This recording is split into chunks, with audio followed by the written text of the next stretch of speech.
17 ربیع الاول حضور کی آمد ہوئی. حضرت فاطمہ بنت اسد اتنی خوش تھی.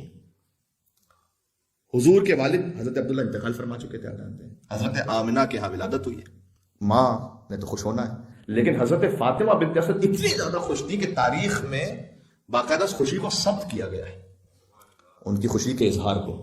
اور وہ خوش آئیں حضرت ابو طالب کے پاس، اور انہوں نے آ کر یہ کہا اچھا اب آپ جانتے ہیں کہ 2 معصوم ہستیوں کی ولادت ہو تو ایک کا بیان بھی مجھ جیسا کوئی فقیر و اخیر بھی پورا نہ کر سکے، تو اب 2 معصوم ہستیوں کا مکمل بیان تو تصور ممکن نہیں ہے. لیکن میں آپ کو اب جو حدیث سنا رہا ہوں وہ حدیث ہے صادق علیہ محمد کی، اور حدیث ہے امام کی حضور کی ولادت کے بارے میں، لہذا دونوں کا ذکر ایک ساتھ ہو جائے گا اس حدیث میں. کتاب الکافی کی حدیث ہے. تو حضرت فاطمہ بنت اسد حضرت ابو طالب کے پاس آئیں اور لتبشرہ بمولد النبی، روایت میں کہ وہ آئیں تاکہ حضرت ابو طالب کو نبی کی ولادت کی بشارت دے. نبی کی ولادت، محمد کی نہیں، نبی کی ولادت. یعنی حضرت فاطمہ بنت اسد جانتی تھی کہ ولادت ہی سے یہ نبی ہے. بمولد النبی، عید میلاد النبی. عید میلاد النبی کہنا ہی اسے چاہیے کہ جو ولادت کے وقت رسول کو نبی مانتا ہے.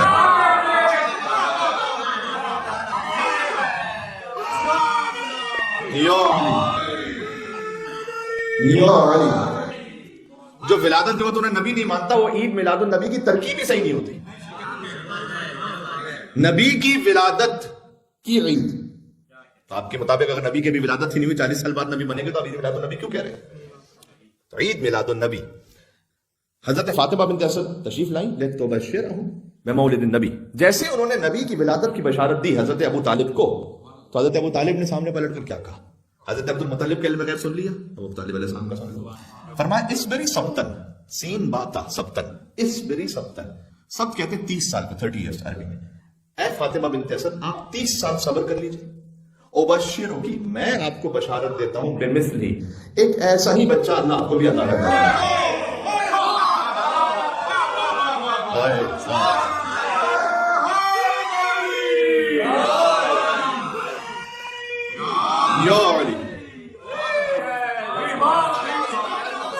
ایک ایسا ہی بچہ. اللہم صلی علی محمد و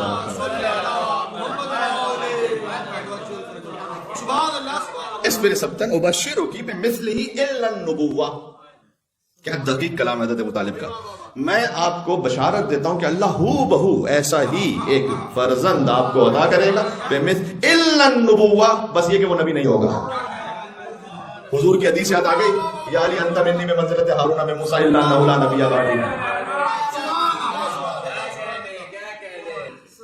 حضرت ابو طالب علیہ السلام کا کیا کلام ہے کہ جو کلام ابو طالب بن جائے وہ بعد میں حدیث رسالت بن جاتا ہے. یہ جو بے مثل ہی کا ہے نا، کیا میں کلام عرض کروں. ابشروں کی، حضرت ابو طالب کہہ رہے ہیں فاطمہ بنت اسد سے میں آپ کو بشارت دیتا ہوں بے مثل ہی. آئے مباہلہ کچھ یاد ہے، انفسنا و انفسکم، یہ وہ بے مثل ہی وہی ہے. حضرت ابو طالب کا ایک ایک کلام جو ہے نا بعد میں کبھی آیت قرآنی بن جائے، کبھی سرکار ختم مرتبت کا کلام بن جائے. یا اللہ یا اللہ. تو 30 سال آپ صبر کیجئے، اور 30 سال بعد عام الفیل میں حضور کی ولادت ہوئی تھی. اللہ سبحانہ وتعالیٰ نے جس گھر کی حفاظت فرمائی تھی نا، اسی گھر میں ایک ایسے محمد جیسے کو بھیجا جس نے قیامت تک کے ابرہوں کو ملیہ بھیٹ کر دیا.